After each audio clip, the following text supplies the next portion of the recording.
What an exciting time to begin. We have now just received the ICF updated core competencies of 2025. This was released on the 8th of September of 2025, and in this video, I'm going to give you a little quick snapshot of what this update is all about. Now, if we think about the competencies, a lot of us are wondering, when did it first came about? Well, the competencies first came about in its early stages back in 1998. And that was when the ICF core competencies kind of set the foundation of the standard of coaching globally. And today, ICF has become the gold standard of coaching all around the world. And we're excited because back in 2019, there was a major overhaul of the competencies to bring about relevance and modernize the competencies to make it contextual to what's happening around the world. And it's been about 5 years since 2019, and it's timely that ICF has relooked at the competencies and to assess whether there needs to be update, changes, modifications, or add-ons to the competencies as an overall. And I was excited because I was part of that core group in the initial meeting of earlier part of this year, where we were invited to discuss and kind of go deeper in the competencies and to figure out what are areas that needs to be enhanced, remove, maybe add on for more better clarification. And I'm very excited to see this new updated version. And I want to share with all of us here that this 2025 version is something that's going to be setting the bedrock for future iterations to come. Since the start of COVID period, we've seen an acceleration of technology, the rise of AI, and increasingly more over the next 5 or 10 years, we'll see technology improving even in much greater pace. And 2025 version of the ICF core competencies laid that foundation for us to help us to figure out what exactly makes us human and what are some of the contexts by which we're living in. So I hope this video gives you a quick snapshot of what to expect in the updated competencies. And I will have a whole video series to lay down competency by competency in greater detail and also the sub-competencies. So before we begin, I'd like to share a big overview of where these competencies come about. Now, the first 8 competencies or 8 coaching pioneers, these competencies to lay the groundwork for effective coaching practice around the world, and has evolved. So, with the 2019-2025 version, and they have done an extensive job analysis from over 3,000 coaches across diverse disciplines and backgrounds to lay something that's common across all types of coaching. Now, a lot of people say, but Jedi, what about life coaching, relationship coaching, parenting coaching, executive coaching, leadership coaching? Well, after studying across all the different domains of coaching, ICF has identified several key factors that may be common across all of them, and they call this job analysis. And so, with that, we have seen the evolution of the competencies, and they're now divided into 4 core domains. So many people think about the 8 core competencies, but they don't realize that there are 4 core domains, and they are foundational domain. Domain number 2, co-creating the relationship. Domain number 3, communicating effectively. And domain number 4, cultivating learning and growth. And each one of these domains build upon the previous one to create a really authentic, real, and you can really feel the impact that of client-centered coaching in a co-created space. And these domains don't operate in different silos. They work together as a holistic framework to help you succeed in your coaching with your clients. So remember this, when ICF kind of put this into 4 different domains, it doesn't mean that one after another, but they work seamlessly together. Domain number 1 on the foundation, which is on building on integrity. At the core of every coaching engagement is the integrity and coaching ethics. And that is found in the ICF Code of Ethics, which was also updated in 2025. And I want to encourage you to read the ICF Code of Ethics. I have a whole video series coming out in the Code of Ethics where we go deeper in each one of them. We also have the ICF core values and insights and considerations for the ethical standpoint. And this is where coaches need to demonstrate respect for the clients, unique identities, and create a coaching mindset that's open, curious, and more adaptable. So that's domain number 1. Domain number 2, it's co-creating the relationship. That's on trust and collaboration.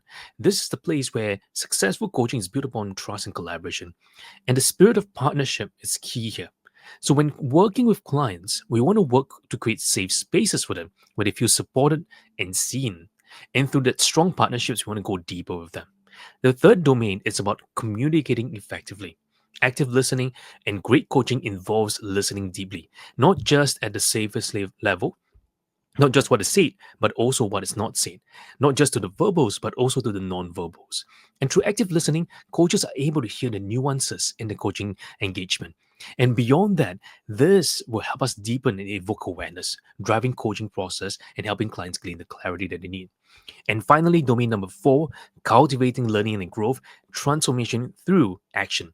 So the ultimate goal of coaching is to really help clients transform their insights into some form of action or some form of things that they can do. And taking the little spark of inspiration, the little drive, the little connection, the little aha to help them build that warming flame towards their goals that they desire, towards the outcome, towards the solution, towards the results. And coaches partners with clients to design actionable goals, integrate new learnings, and build accountability systems for themselves, and how we celebrate success in domain number 4. So I want to kind of bring us through a very quick snapshot because I'll go in greater detail in my subsequent video series on each one, every one of these competencies. The key primary objective that ICF kind of laid down for this 2025 version, it's that this analysis was done to kind of bring on a layer on since the 2019 version of the competencies, and is to help to identify any new emerging competencies that are now essential to the coaches or anyone that are no longer relevant to the context of coaching globally, and revise existing competencies to bring about clarity and accuracy. And this is done through evidence based methods. And this is where they assess knowledge, abilities, and other characteristics, what we call as KAOs of coaching. So over a 14-month period of job analysis using variety of methods, literature reviews, focus groups, analysis of task and knowledge, abilities and other characteristics, and surveys and a review of existing competency models, this is where we have the new version. And so I enjoyed this process because I was one of these focus groups where I was involved in contributing to some of the ideas of reshaping this competency. So in this new iteration, there are no new main competencies introduced, but 5 new sub-competencies have been added across the various competencies. And revisions have been made to 11 existing sub-competencies. So there are 5 new sub-competencies and revisions or minor edits to the 11 existing competencies. And I like this one additional part known as the glossary of terms, which is something very, very important. I'm going to talk about it more in greater detail. So when we look across the whole competencies, we see that tiny changes and evolution. In competency 1, we see that there's been some updates in across how it's framed. So competency 1, it's under the domain of foundation. Okay, so under the domain of foundation, that's where ICF has laid down the demonstrates ethical practice. So in this domain, the key highlight is actually in sub-competency number 4. So oftentimes coaches think that what are these pointers, 1, 2, 3, 4, 5, and I like the new naming or the new structure. In the past, it was just 1, 2, 3, 4, 5 or sub bullets points, which creates a lot more confusion. So hearing feedback, ICF has kind of put in place different sub points, and we call this sub competency. So you have the competency at the top, the definition of the competency, and the sub competency. And the competency that's being highlighted here, it's sub competency 1.04, which says abides by the ICF Code of Ethics and upholds ICF core values. So the key difference is actually the word ICF core values that's been updated. And across competency number 2, which is really exciting because there's now a greater emphasis on the definition of what coaching mindset is. I'm sure a lot of people have been confused and say, hey, Jada, what on earth is the coaching mindset? Is there something we can do? Is there something we can measure? Is there something that we can really teach and learn across the process? Well, there is this emphasis in the new definition, which says engages in ongoing personal and professional learning and development as a coach and works with coaching supervisors or mentor coaches as needed. And I like this part because foundation to developing a mindset that's open, curious, flexible, and client-centered is that we need to engage in ongoing learning. Too often, coaches come to me and say, "Oh, Jedi, I've attended level 1, I've attended level 2, I've attended this course or that course. I think I've learned enough." So I often challenge them. I said, what if you could attend level 1 all over again or attend other level 1s all over again? In fact, the repetition of revisiting the same program, going back again and again, reviewing, reflecting, that would deepen your sense of mastery.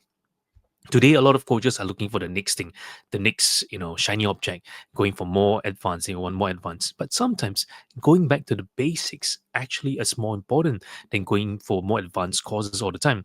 What if we have taken time to review our past learnings from level 1 or level 2, or back then in the days of our ACS stage programs, and just revisiting some of these learnings. What would that change for us? I will talk more detail in competency number 2 in my subsequent videos. In competency number 3, what is really exciting here, the change and the shift, it's in the clarity of some of these words, and especially in sub-competency 3.12, with this new introduction of revisiting the coaching agreement when necessary. And I like this portion here because sometimes in the coaching process, things may shift, things may change as clients gain more clarity. Maybe perhaps something needs to change, needs to shift.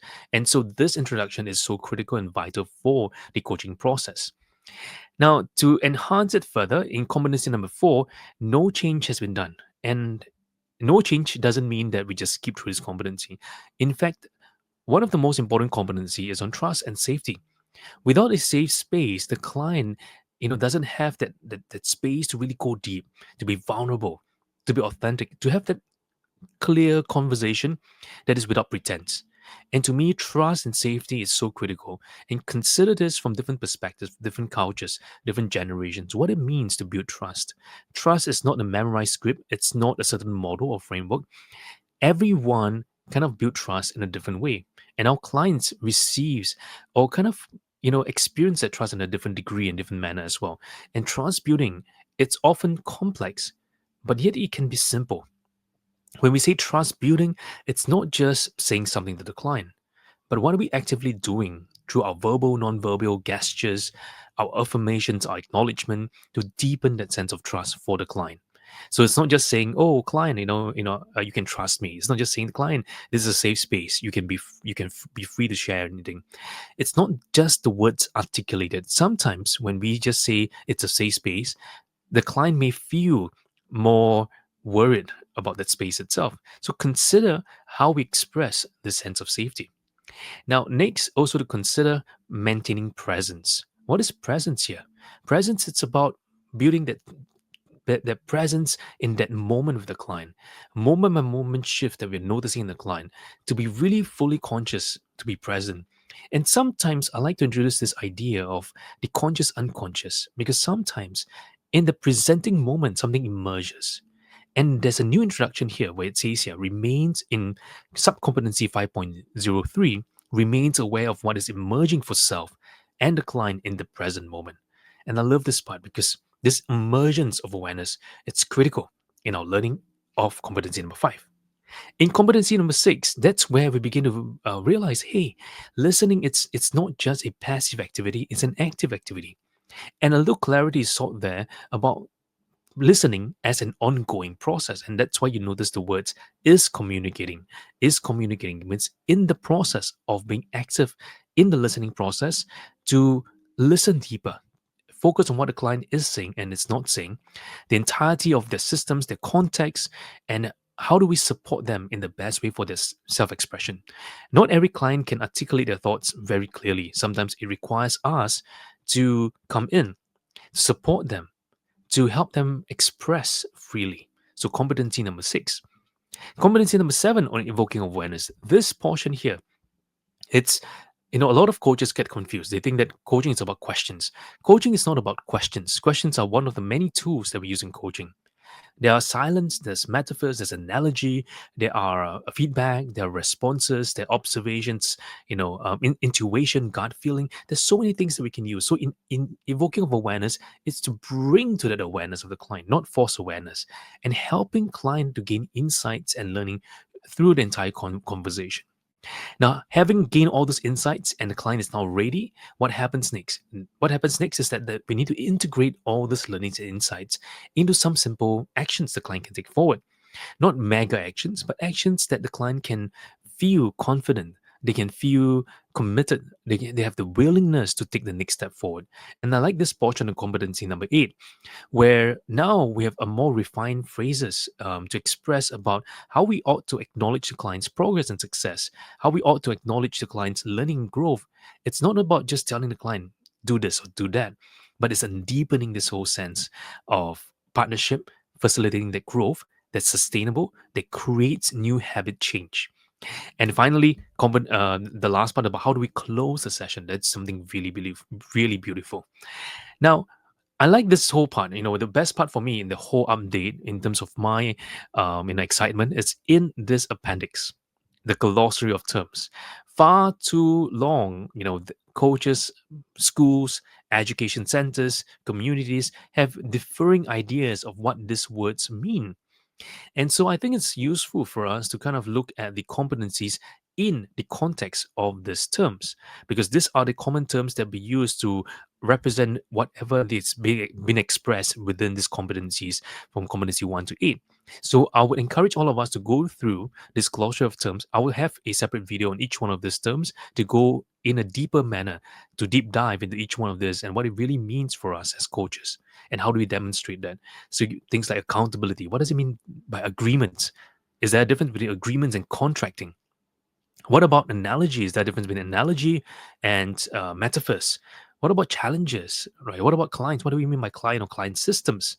And I like that it has expressed all the possible varieties and also words such as well being without attachment, worldview. And I think this glossary gives us a very good encapsulation of the entirety of the different phrases or unique words used within the core competencies.